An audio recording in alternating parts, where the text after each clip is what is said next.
مولاي صل وسلم دائما أبدا. ولله ملك السماوات والأرض وإلى الله المصير. To Allah belongs the kingdom of the heavens and the earth, and towards Allah is the final return. ألم تر أن الله يزجي سحابا ثم يؤلف بينه ثم يجعله ركاما فترى الودق يخرج من خلاله وينزل من السماء من جبال فيها من برد فيصيب به من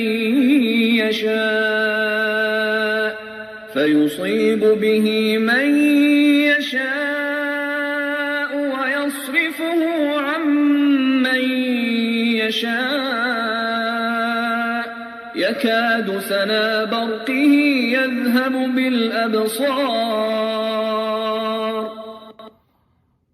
Do you not realize that Allah drives the clouds, then joins them together, then turns them into a heap? Then you see the rain coming out from their midst.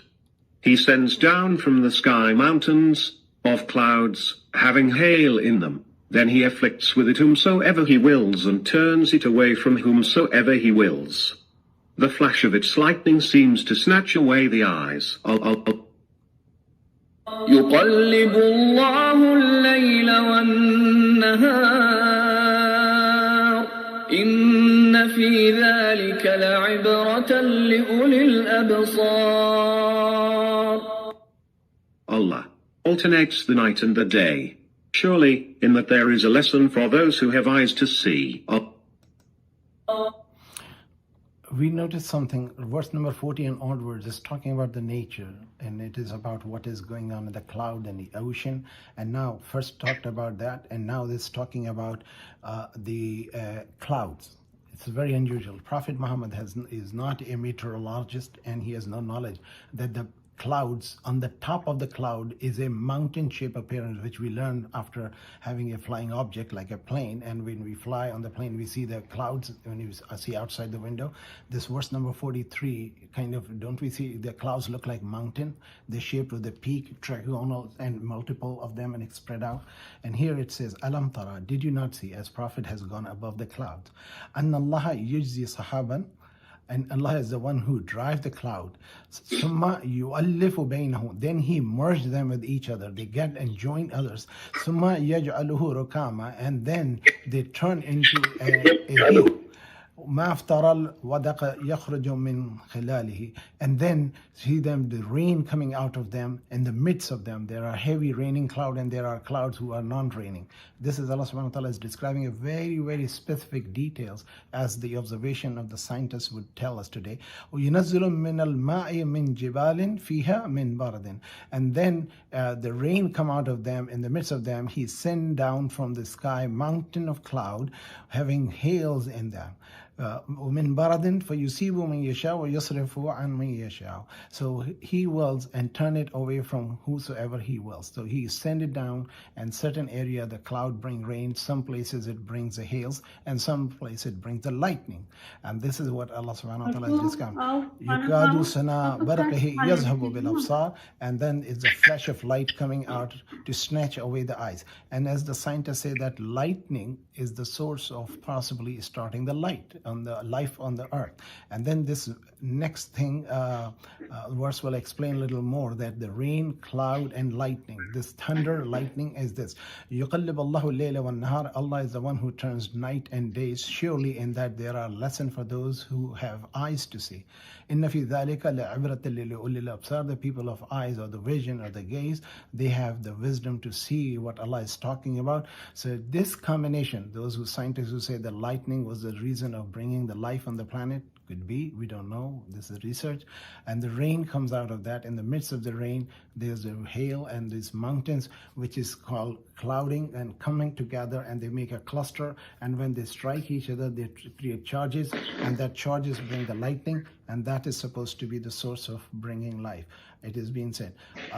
And then next verse, number 45, describe after rain, cloud, water, lightning, Allah subhanahu wa ta'ala is telling every living thing is created from water. Listen to this verse. This is very unusual. So verse 40 to 45 is a lot of description of human origin or life origin.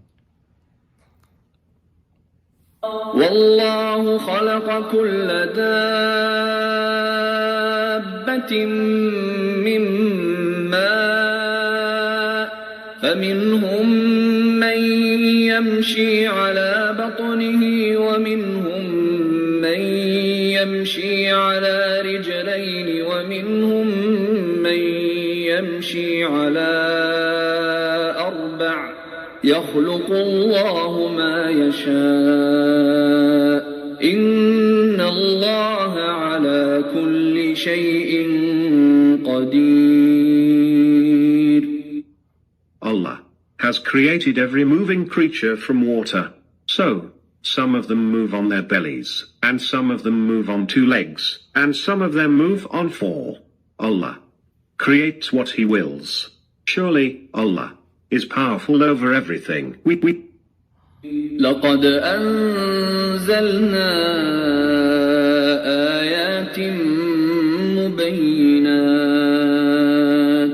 والله يهدي من يشاء إلى صراط مستقيم. We have surely sent down enlightening verses, and Allah guides whom He wills to the straight path. So this verse number 45 is talking about the creation of all living being is from, all the life form is from the water. And this is God's command. This is very unusual that Allah is describing the 2-legged creature, the crawling creatures, the 4-legged creature, the flying birds, praising the glory of Allah, and they all are doing the prostration to God when they are doing what they do and the physical appearance of them. And this is something we should know, that life begins with water. That is, God is talking about. All living things start from water. And if there was no water, there cannot be life. And the science today is saying that the life cannot sustain without water. And this is where very unusual. Where the water came on the planet Earth, I think in the beginning when we were talking about Surah Baqarah, I did mention that the water came from the outer space into the earth. And earth did not have water in it. It was just molten lava of the hot and heated atmosphere which developed that. Allah subhanahu wa ta'ala is saying that indeed we have sent down the enlightening verses. Allah guides whoever He wills into the straight path. Verse number 47 and onwards. ويقولون آمنا بالله وبالرسول وأطعنا ثم يتولى فريق منهم من بعد ذلك وما أولئك بالمؤمنين. They say, we have believed in Allah and in the Messenger, and have adopted obedience, then a group from them goes back after all this. Those are no believers. وَإِذَا دُعُوا إِلَى اللَّهِ وَرَسُولِهِ لِيَحْكُمَ بَيْنَهُمْ إِذَا فَرِيقٌ مِّنْهُمْ مُعْرِضُونَ. When they are summoned to Allah and His Messenger, that He, the Messenger, may judge between them, in no time a group of them turns averse. وَإِن يَكُن لَّهُمُ الْحَقُّ يَأْتُوا إِلَيْهِ مُذْعِنِينَ. And if the right is theirs, they would come to Him as if they are submissive ones. أَفِي قُلُوبِهِم مَّرَضٌ أَمِ ارْتَابُوا أَمْ يَخَافُونَ أَن يَحِيفَ اللَّهُ عَلَيْهِمْ وَرَسُولُهُ بَلْ أُولَئِكَ هُمُ الظَّالِمُونَ. Is there a malady in their hearts, or do they have doubt, or do they fear that Allah and His Messenger will do injustice to them? Rather, they themselves are the unjust. So verse 47 to 50, Allah subhanahu wa ta'ala is describing وَيَقُولُنَّ آمَنَّا بِاللَّهِ وَبِالرَّسُولِ. There are the people who say we believe in Allah and His Messenger, وَأَطَعْنَا, and we obey them. ثُمَّ يَتَوَلَّى فَرِيقٌ مِّنْهُمْ. Then after that a group turns away from them. مِن بَعْدِ ذَلِكَ, after that they have said so. وَمَا أُولَٰئِكَ بالمؤمنين, they are not the believers. So this is the very important part. Those who say we are believer but they do not behave like a Muslim, they do not act like a Muslim, do not live like a Muslim, then they're really not believers. They just are saying it by the words. Islam require action and the deeds. So وَإِذَا دَعُوا إِلَى اللَّهِ, when they are being invited and summoned by Allah, towards Allah wa Rasul and His Messenger, لِيَحْكُمْ بَيْنَهُمْ, so He could settle the dispute among them. إِذَا فَرِيقًا مِّنْهُمْ مُعْرِضُونَ, a group among them turn away, like we don't want to take the judgment of Prophet. It was apparently about a Jewish man who, and a munafiq, a believer who was a hypocrite, and he did not want to take the judgment of Prophet over a Jewish leader who this so-called Muslim or the hypocrite wanted to go to a Jew, and the Jew wanted to come to Prophet in the matter of dispute. So Allah subhanahu wa ta'ala is saying these are they're claiming that they're believer and they want to go to the Jews to judge their matter. This is why I advise always Muslims to don't go to judge and settle a dispute among ourselves, so that we will not be taking judgment from others. It was just up to some 300 years ago, or maybe 150 years, that Muslims were the one who were making judgment for all the nations, and now today we are taking our matters to the non-Muslim judge. And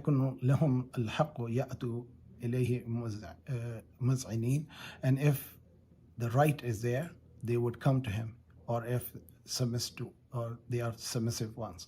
أَفِي قُلُوبِهِمْ مَرَضٌ, is there a malady or sickness in their heart that they have doubt about, and they fear that Allah and His Messenger will do injustice to them? You see, anything which is not coming in our favor, we think God is unjust and the Prophet is unjust.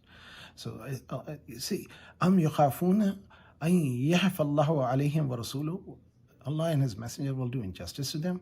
بَلْ أُولَٰئِكَ هُمْ ظَالِمُونَ, but they are really the one who are the transgressor or unjust, that they think that God will not do justice for them. Let's listen to verse number 51 and onwards. إنما كان قول المؤمنين إذا دعوا إلى الله ورسوله ليحكم بينهم أن يقولوا سمعنا وأطعنا وأولئك هم المفلحون. The only reply of the true believers when they are summoned to Allah and His Messenger that He, the Messenger, may judge between them, is that they say, we listen and obey. Such people are the successful. وَمَن يُطِعِ اللَّهَ وَرَسُولَهُ وَيَخْشَ اللَّهَ وَيَتَّقْهِ فَأُولَئِكَ هُمُ الْفَائِزُونَ.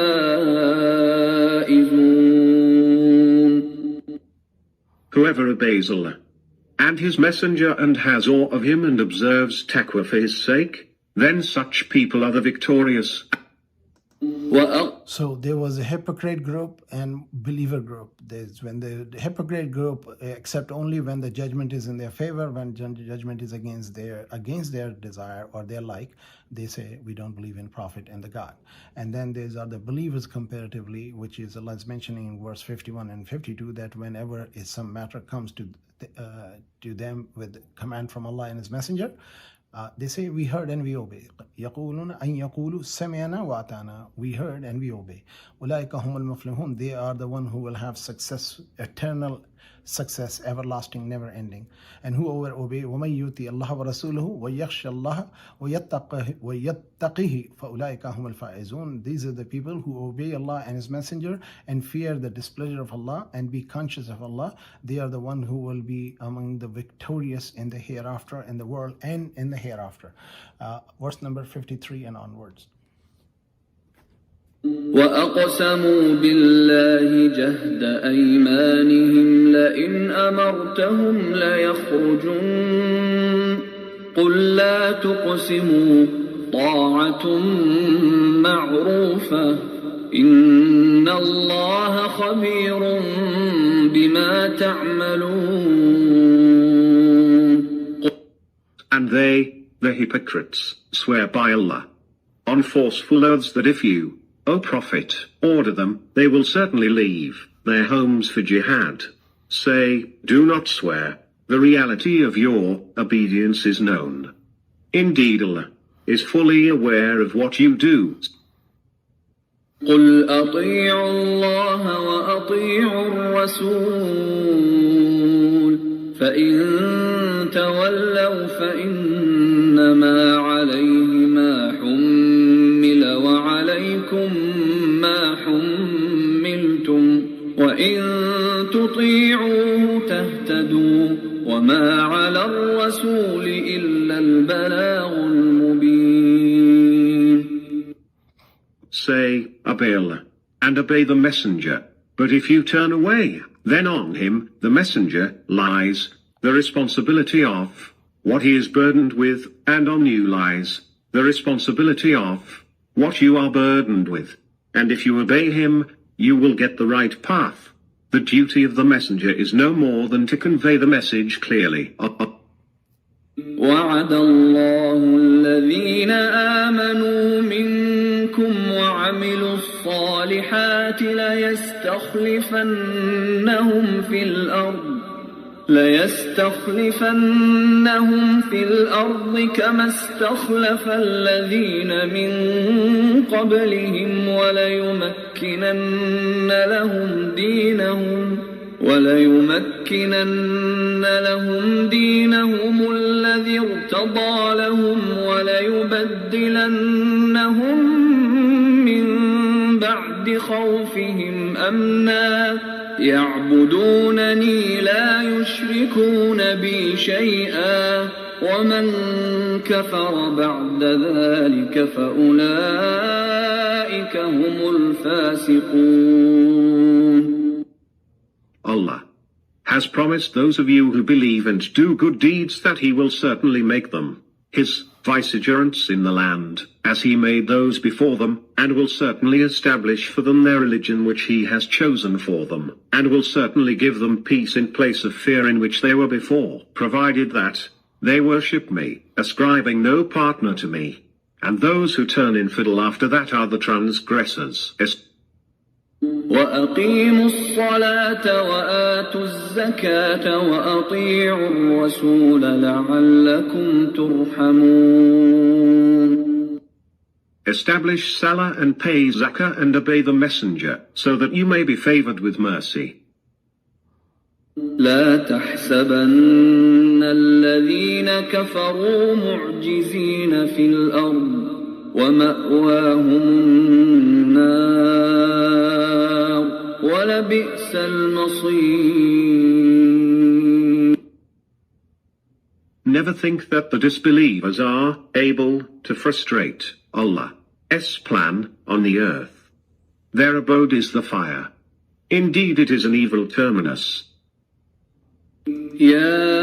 So in these verses from 53 to 57, Allah subhanahu wa ta'ala is saying, obey Allah, obey Messenger. Allah will make those people who submit and obey the command of Allah and do the good deeds. And I think from this one, which I would understand today's situation where we are, we should be politically engaged, we should be financially engaged, so produce a halal way of income, halal way of political system and making laws and decisions for the community. And this is where Allah's message is for us, for the world to establish, to follow. Let's listen to the verse number 58.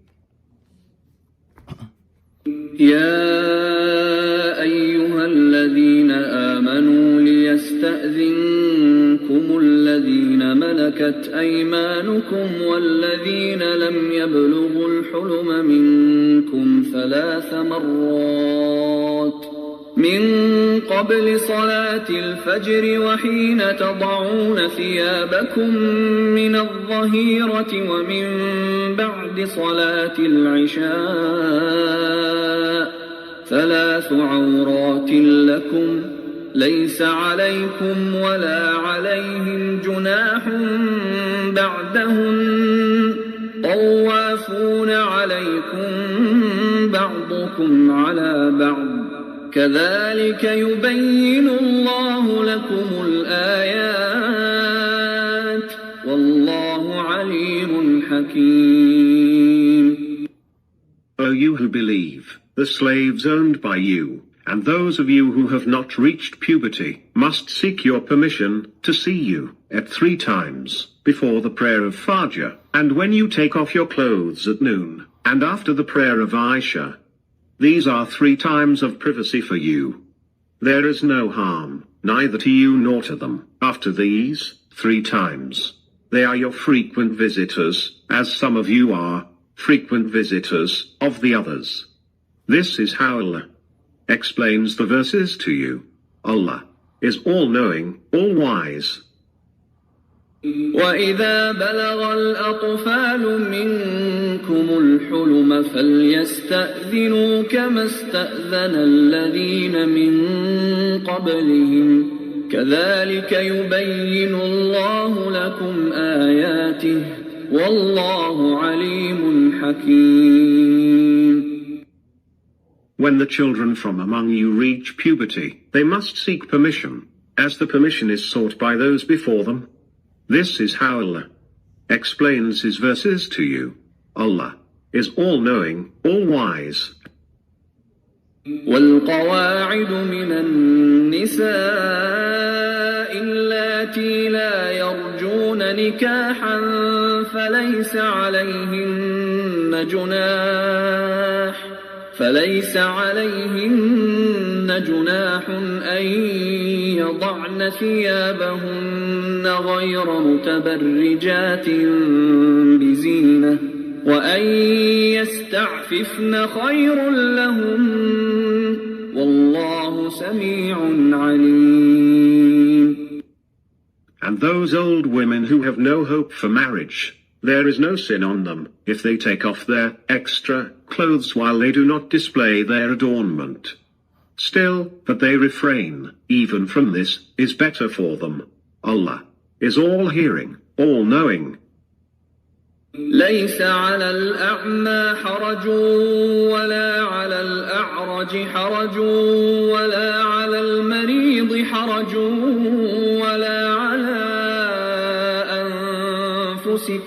ولا على أنفسكم أن تأكلوا من بيوتكم أو بيوت آبائكم أو بيوت أمهاتكم أو بيوت إخوانكم أو بيوت أخواتكم أو بيوت أعمامكم أو بيوت عماتكم أو بيوت أخوالكم أو بيوت خالاتكم أو ما ملكتم مفاتحه أو صديقكم ليس عليكم جناح أن تأكلوا جميعا أو أشتاتا فإذا دخلتم بيوتا فسلموا على أنفسكم تحية من عند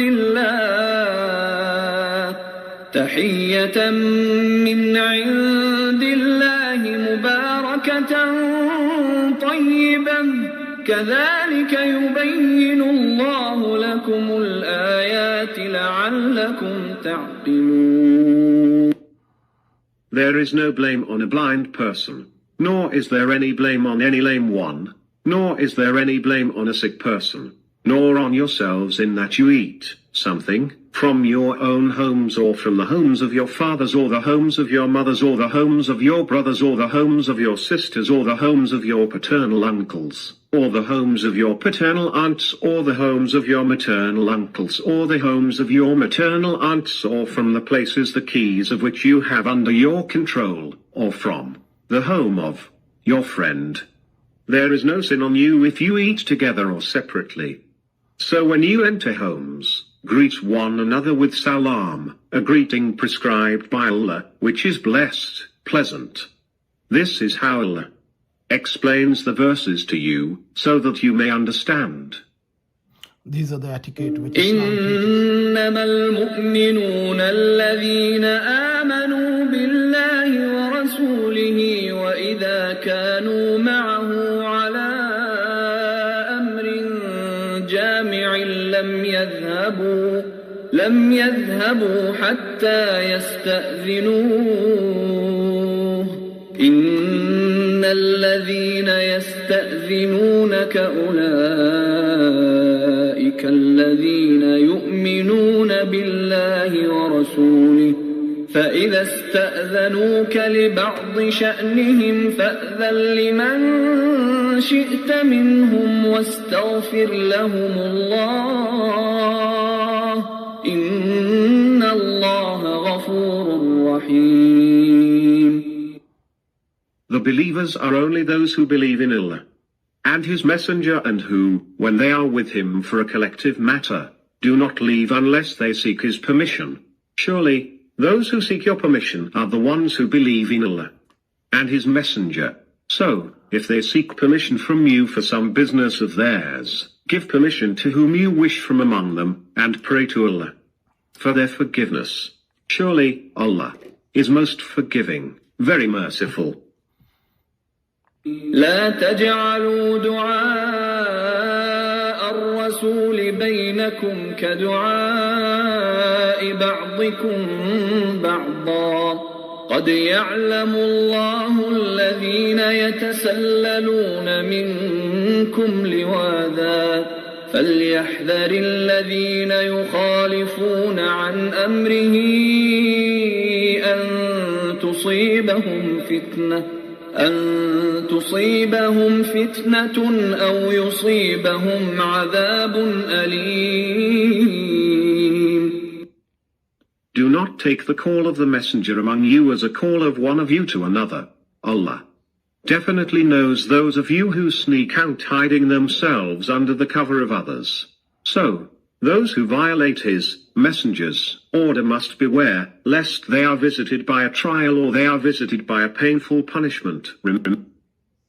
ألا إن لله ما في السماوات والأرض قد يعلم ما أنتم عليه ويوم يرجعون إليه فينبئهم بما عملوا والله بكل شيء عليم. Remember, to Allah belongs all that is there in the heavens and the earth. He knows the condition in which you are at present, and the day on which they will be returned to Him. He will tell them what they did. Allah is fully aware of everything. So this is the end of the chapter AlNoor, and in the last few verses I did not interrupt only because these are very self-explanatory and clear. These are the etiquettes of how to visit parents, the married people, when they are resting in the afternoon after taking a snack, what you call siesta or qailula, or in the evening hours when they are alone together in the room till the Fajr time, and they should be permission asked before entering in the room.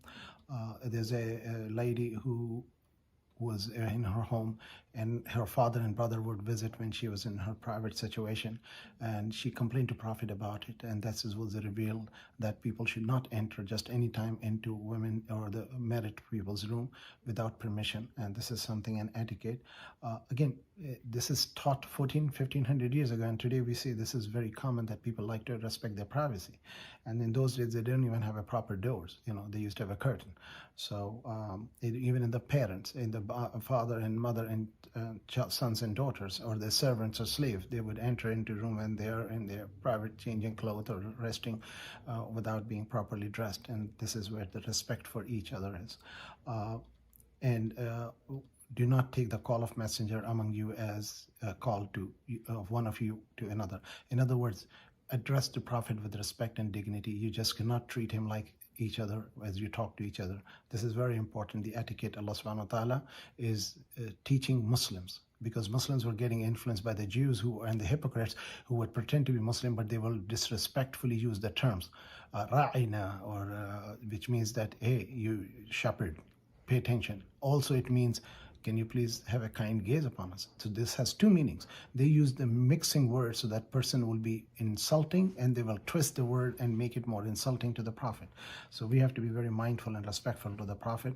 And then Allah says, remember Allah to belong to Him everything in the heavens and earth, and know the condition in which you are at present. Allah knows what we are doing and what we are going through right now. So we just need to ask Allah subhanahu wa ta'ala to give us patience and make it better for us, and relieve us from the hardship. Allah knows, in the day of judgment we will be together. With this, we completed chapter AlNoor. Inshallah, next Sunday we will bring the Surah Al-Hajj, which is one of the last chapters of the reveal on the Prophet. Inshallah, we will continue with that, and I have some